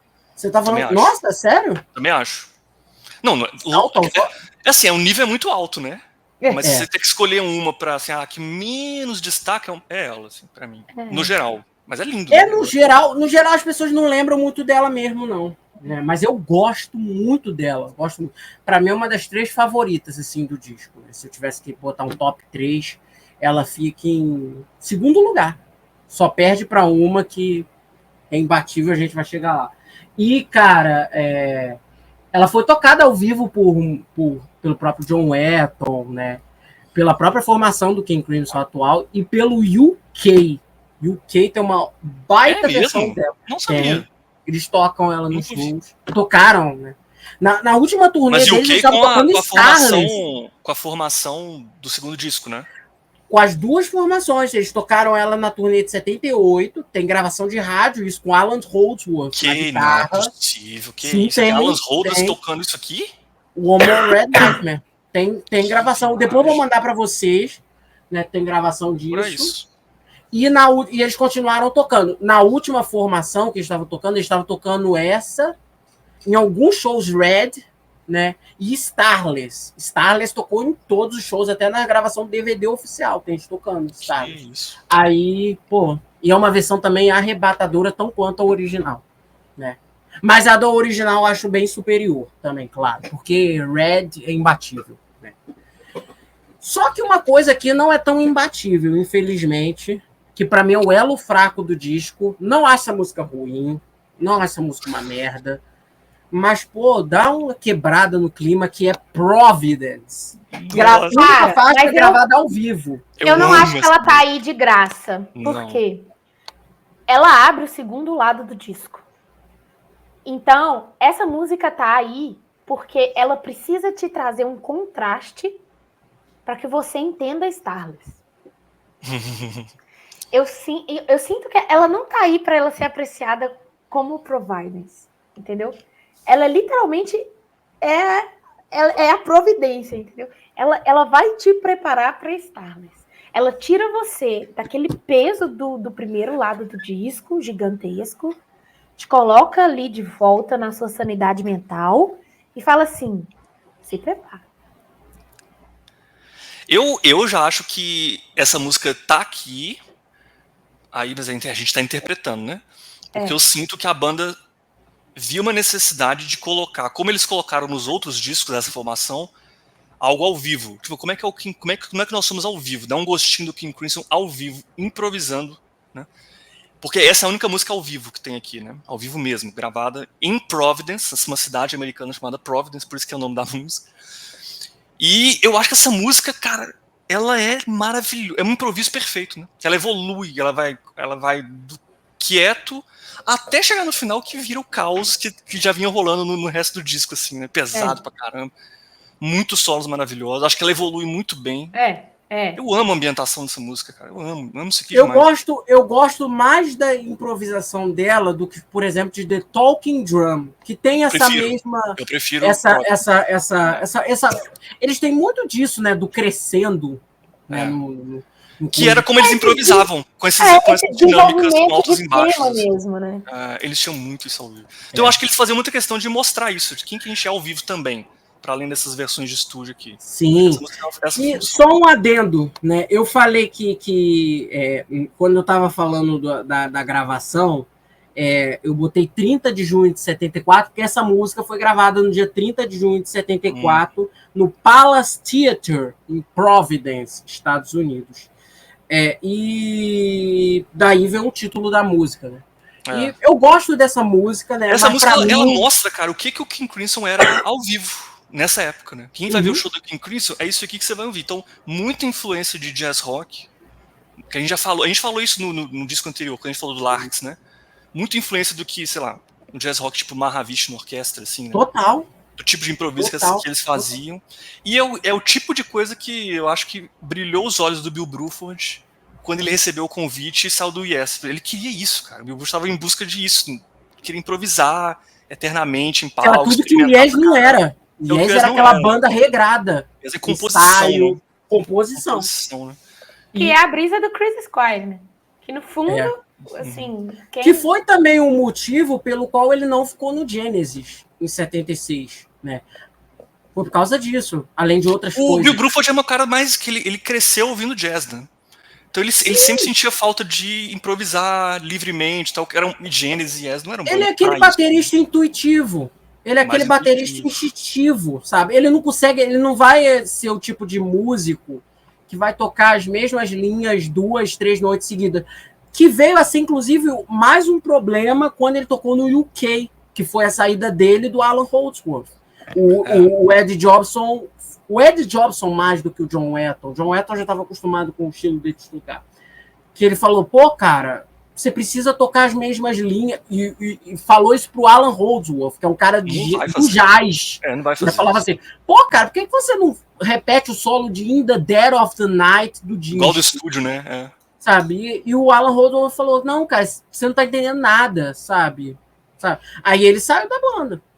Faz sentido. E no Genesis é a mesma coisa, sabe? Você pega aquela turnê do Trick of the Tail, é engraçado, né? Você ouvir aquilo. Porque é um estilo de bateria, assim, totalmente anti dos discos. Diferente, né? E é o total contrário do Chester Thompson, que veio ser o baterista posterior, que é aquele baterista sessionista, muito também ligado ao jazz, mas é um outro tipo de jazz, muito mais centrado, não é aquele jazz do free improvisation, né? Ele, aquela linha certinha, regrada do disco, né? E ele não era esse tipo de baterista, ele fazia umas doideiras lá no palco, quebradeira, ritmos totalmente distintos, os caras ficavam perdidos no palco. E daí, nesse caso, o King Crimson veio como um prato cheio. Total. Era uma tela em branco. Acho que sim, exatamente. Total. Essa música tem inclusive, um solo de guitarra quanto mais esquisito, pior, né? Melhor, né? Pro Bill Bruford, com certeza. Assim, pro King Crimson, quanto mais esquisito o melhor pudesse fazer, melhor. Então. Sabe uma música que eu percebo... Isso é progressivo, né, cara? Isso é progressivo. Total. E sabe uma coisa que eu percebo muito nisso, nessa coisa do esquisito, do tocar estranho? Foi que é um caos que... Pô, tô eu falando de outros discos também, mas é importante pra gente contextualizar aqui. Durante a gravação do Discipline 81, né, o Bill Bruford, né, ele estava tocando as linhas do disco e ele sentiu que era um disco muito regrado. Né? Aquele disco tem linhas de bateria até... É lógico, as linhas de bateria são muito inusuais, mas são mais fechadas, serventes à música. Não tem tanto improvisação de muitas coisas. Né? E o Bill Bruford tá falando, pô, cara, essas linhas eu acho meio muito certinhas e etc. E a banda veio com Indiscipline, né? Que ele fala assim, porra, cara, quando eles vieram com essa música no estúdio, porra, era o meu oásis, assim, eu senti como um orgasmo, porque a introdução daquela música, eu recebi a instrução de que eu deveria tocá-la na assinatura de tempo mais esquisita e mais contra o tema principal que eu pudesse. Então foi a melhor coisa que eu fiz no disco inteiro. E ele fala isso, maravilhoso. E no ao vivo você percebe isso, né? É muito maravilhoso isso, né? Eu tô ouvindo agora as versões do Beat, né? O Danny Carey fazendo as linhas de bateria. Eu não vi ainda como é que ele tá fazendo. Cara, tá... Bicho, vai ver esses shows agora, cara. É muito maravilhoso esses momentos totalmente out of sync, né? Que você vê assim, que parece que... Pô, cara, essa banda tá toda desencontrada. E não, cara. Aquela introdução muito... Ele pegou o espírito da coisa, entende? Então tá muito foda, assim. Tá muito maravilhoso. Eu vou ter que conferir também, porque eu devo confessar que eu tô editando. Tá uma porrada. Eu não sei. Show completo deles na internet. Eu não sei se eu vou querer chorar se eles não vierem no Brasil, entendeu? Eu boto fé que vai vir sim, eu tenho fé. Inclusive, uma coisa que eu vi muita gente reclamando e que eu gostei, eles estão tocando uma música de outra fase, né, nesse show agora. Adivinha qual é a música? 21st Century. Red? Red. É a Porque única que Red, essa formação tocava, né, nos anos 80. tocou, foi a única que perdurou do É a disco. única, né? É. Foi a única. E, cara, é um crime. Aí Essa ferrou. música chegou, né? Chegou. Não perdurar. Eu tava conversando com um amigo meu que eu falei assim, né? Pô, cara, o King Crimson, os shows do King Crimson são maravilhosos e tudo mais, né? Mas como é que eles deixam uma música como Starless parada há 40 anos sem entrar nos shows? Porque essa música poderia ter sido tocada pela formação com o Adrian Belew. E não foi. E essa sabe? música no show, ela era uma coisa surreal. Porque E eu preciso... o show ele ia ficando vermelho, e vermelho, e vermelho, e vermelho, e vermelho. Sabe a parte, cara, Starless, eu preciso perguntar para vocês, se essa é a minha opinião, que eu também tenho. Vocês acham Starless a melhor música da história do King Crimson? Eu acho ela das melhores músicas. Em vários já história falei isso em vídeo. Que é a melhor música do progressivo dos anos 70, pra mim. Pra mim, ela é a síntese do que é o rock progressivo. Ela tem tudo, tá tudo ali. Essa música é maravilhosa, cara. Todos os Essa música... Eu tenho dificuldade de fazer essas afirmações tão assim. Eu gosto de fazer, porque amanhã eu vou me desmentir, entendeu? Mas eu gosto de fazer agora. Como eu sou uma pessoa que trabalha com muitos fatos, eu fico pensando assim, será que eu tô falando o que eu realmente acho? Mas definitivamente, se não é a, é uma das. Cara, eu fico impressionado que quando uma música é boa, eu falo isso, né? Ela pode ser tocada da maneira mais horrível possível, que ela numa versão merda te cativa. E, cara, eu vejo as versões covers de Starless na internet, que algumas são muito ruins. Mas, cara, essas versões, mesmo na merda, mesmo ruins, cara, são boas pra caralho. Então você entende a força de uma boa música, sabe? E o crescendo. Cara, Starless pra mim é uma obra de arte, sim. Pra mim é é a síntese do que é o King Crimson, é a síntese talvez do que é o rock progressivo. Do rock progressivo eu acho meio impactante, polêmico. Mas o King Crimson eu posso dizer que é, sabe? Cara, porque é tudo muito bem eu acho feito. que ela é a síntese de uma das facetas do rock progressivo. Isso eu concordo. E eu acho, sabe o que eu acho foda? Que essa música ela é uma homenagem musical, basicamente, a tudo que o King Crimson fez entre 69 e 74. Ela começa melotron, vocais, tipo, era in the Court of Crimson King, era in the Wake of Poseidon, o sopro, né, do Mel Collins, né, e o Ian MacDonald, que também fez um trabalho ótimo em só de lembrar dessa música me dá vontade de chorar. Né? Arrepia, né? A música tem tudo. A música tem drama, tem groove, ela tem vocal emotivo, tem virtuosismo. A música... tem uma coisa no rock progressivo que eu penso muito, que é o seguinte, cara. Tem música... Não nos rock, acho que na música, nossa relação com a música. Tem música que me pega muito porque ela me emociona. Tem música que me pega muito porque ela me faz quebrar a cabeça. Tipo, cara, Gentle Giant era meio assim, sabe? O que esses caras estão fazendo aqui, sabe? É meio matemático. Isso é legal. Essa música, ela tem tudo isso, cara. Ela é matemática, mas ela emociona muito ao mesmo tempo. Então, ela me pega em todos os pontos que me fazem gostar de uma música, assim, sabe? Ela checa todas as caixas, assim, sabe? Tudo. É uma construção muito bem feita, cara. Tudo nessa música é muito bem feito. A gente fica... geralmente tem alguma parte em alguma música que eu amo muito, né? Às vezes, pode acontecer isso, que a gente bota algum defeito, né? Pô, acho que é uma coisa meio coisa, assim, dispensável, mesmo que seja um segundo. E Starless eu não boto isso. Starless não tem como. É tudo muito exato. Sabe uma coisa? E eu acho genial como é aquilo que eu falei. O minimalismo que bota a coisa... ao mesmo tempo numa virtuosidade, é uma linha muito tênue, mas que é feita de uma maneira muito bem pensada, muito bem agembrada. Essa música, eu já acho ela zero minimalista, eu acho que dela tem tudo.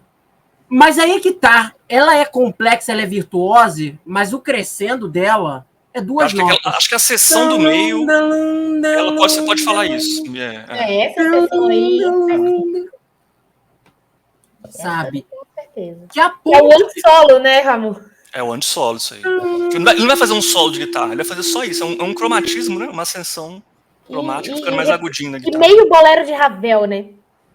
Sim! Eu acho meio mântrico. Meio Meio mântrico. mântrico. Sim, cara. E aquele riff, que eu acho E que aí não foi você nem já o tá John assim, Wetton. Parece que Já você vai explodir. compôs. Pá! Porque tem duas coisas. Tem esse crescendo assim e tem o riff. Não, esse baixo é lindo. Em Esse riff 13 de baixo é por lindo. 8, eu acho. 13 por 4 primeiro, depois 13 por 8 quando fica rápido. E tem polirritmia, né?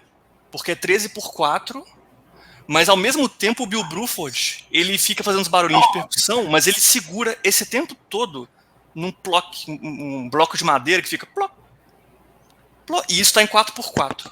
Esse você fica contando, é 4, 1, 2, 3, 4, pá, aí ele bate. Então o bloco de madeira tá em 4 e o E resto aí tá em você 3. tem tipo um deslocamento, né? Porque, por exemplo, a outra rifada, ela vai 3, 3, 3, 4, né? Tem várias formas de contar isso, é muito maluco. Você Cara, eu amo, e pra mim é o melhor momento, assim, né, dessa música, é quando já estoura, né? E tem uma parte, eu sou baterista, que fez um tum-tum, do nada, e é muito surpresa, assim, de um gongo, né? Cara, tem tanta coisa. Pra mim, as duas melhores sessões são essa. Não, sessão... Desculpa, Kelvin. Não, antes dessa sessão, essa sessão do meio também. Só a sessão do meio ela vale um vídeo, né? Total. A sessão do meio, o Rafa, o John Wetton, a sensação que dá no estúdio é que ele vai tocando baixo. Aí, aos poucos, também tem alguém que vai aumentando ali o knob de distorção, porque vai ficando só crescendo fuzz assim no baixo. Assim, Então, são os overdubs, né? Daí começam a entrar uns overdubs. Esse disco é pesadíssimo e denso. Ele é denso. Porque no fim, os caras meteram overdub. Tem vários baixos gravados um em cima do outro? Parece que sim. Reza a lenda que esse disco é overdub puro. Tem overdub. Tem muito. Porque o baixo vai ficando mais. Ele vai ficando nessa sessão. Ele também vai ficando mais distorcidão, né? O que dá agonia pro ouvinte. Então, assim, esse disco, eu sinto que ele tem essa visceralidade. Justamente porque ele foi gravado num punch. Tipo assim, ó, essas aqui são... Nós estamos cansados de tocar isso ao vivo, vamos gravar esse negócio, nós não se aguenta mais, entendeu? A gente não quer ver um ou outro mais. Vamos gravar isso aqui.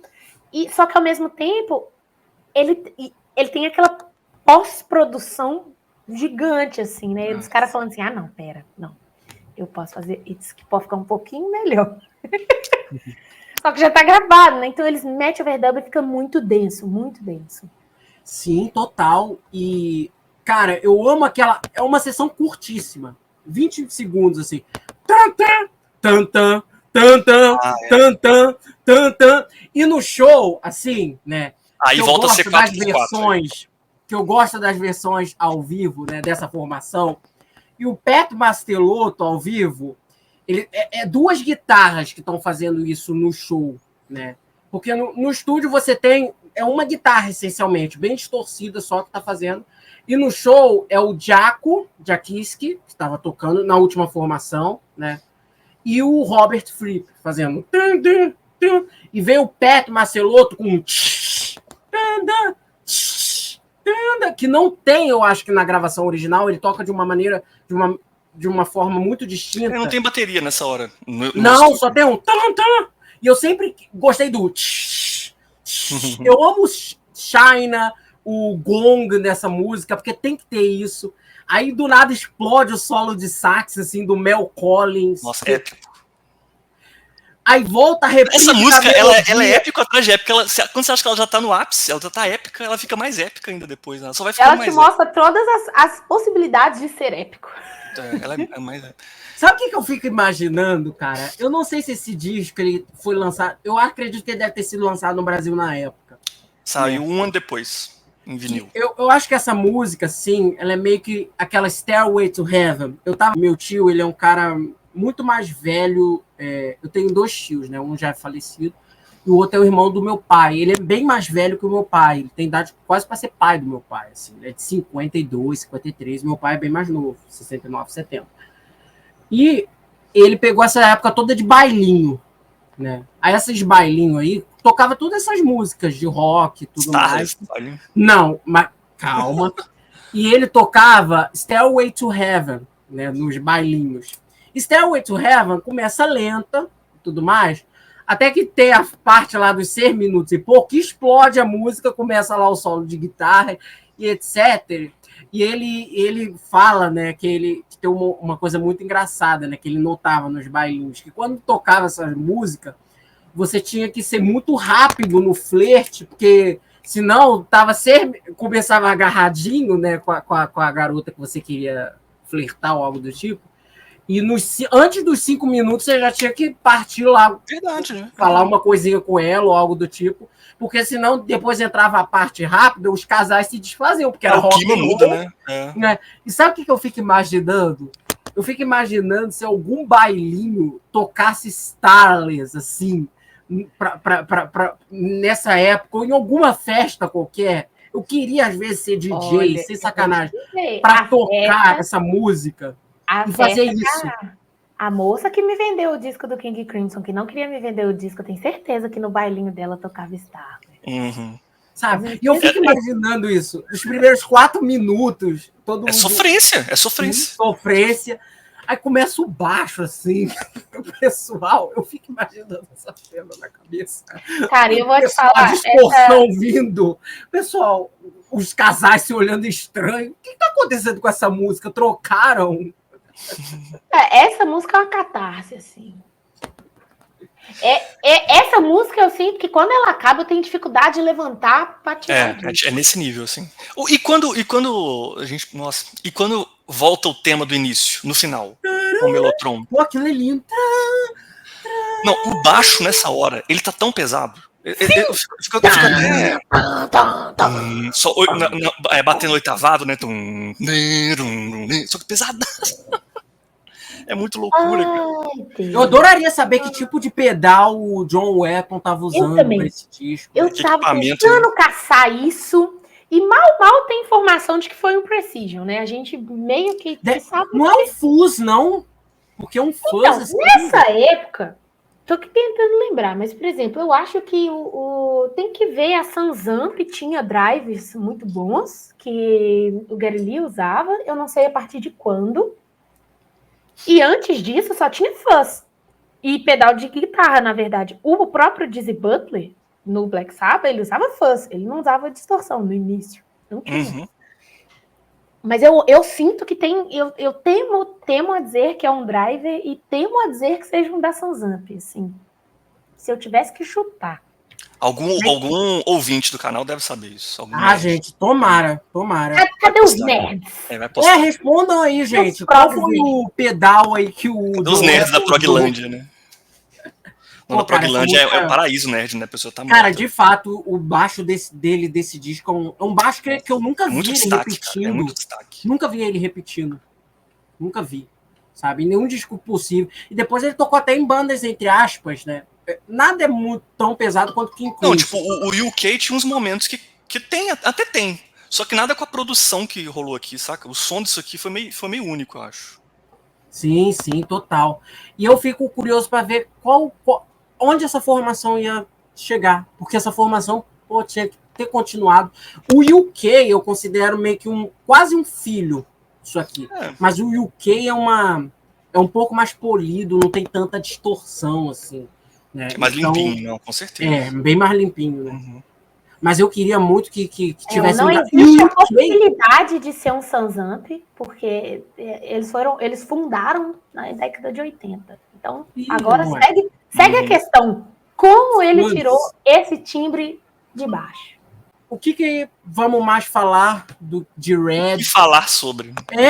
Digam aí nos comentários o que vocês acharam, o que vocês acham desse álbum. Se é o disco favorito também, se não é. Starless é a maior merda, obra-prima né? Às vezes é uma vida. merda. Será que o disco é uma merda pra alguém? Será que alguém acha uma merda? Cara, eu nunca vi ninguém falando mal Seria desse legal, disco. né? Seria legal. Seria. Não, eu gostaria de ouvir os pontos dessa pessoa. Eu gostaria. Às vezes é ruim mesmo. Às vezes é ruim. Será que alguém acha Starless ruim no mundo? Será? Cara, eu queria ver. Então eu queria convidar você, se você conhece alguém que acha esse disco uma merda, ou Stales uma Ou você merda, acha uma merda, né? Sei lá. ou você acha uma merda, pô, por favor, cara, comente aí nos comentários que eu agora tô curiosíssimo, assim, né? E Se não for o disco favorito do King Crimson, tá errado já. Já começa assim. Viu? Viu? Não é o meu favorito, não. Eu gosto Cadê mais a playlist do King Crimson? Vai rolar. tem Vamos que fazer, rolar. vamos fazer. S. Difícil vai tudo ter um S. disco do King Crimson que não vai ser S. Aí chega lá naquele Construction of Light, eu quero ver. Ô, louco. Muito obrigado, pessoal, pela visibilidade. Muito obrigado mais uma vez pela minha dupla favorita aqui, que já é a dupla que vai virar dupla padrão assim nos próximos vídeos, nos próximos tempos. Rafa e Ramon, meus lindos aqui. Digam aí nos comentários tudo que vocês acharam do vídeo de hoje. Até o próximo vídeo aqui do canal. Continuem até lá, se inscrevam, like, sininho, nos sigam em nossas redes. Ouçam Red, por favor, se você não ouviu. Ou se ouviu, ouça de novo, porque toda hora... O Red passando na sua timeline aí, ó. Ouça as versões ao vivo aí, que tem a rodo também. Ouça a versão de Stales do UK de 2011, maravilhosa, eu quero ouvir isso. linda. Né? O Ed Jobson fazendo os solos lá, às vezes, do Robert Fripp no violino, né? Que era a versão original, inclusive. O David Cross fazia, aí o homem foi embora, aí o Robert Fripp fez. E muito obrigado a todo mundo. Até o próximo vídeo do canal. Continuem aí, continuem acompanhando as nossas entrevistas, tudo que nós produzimos. Valeu. Tchau, tchau. Juízo. Tchau, tchau. Beijo. Juízo.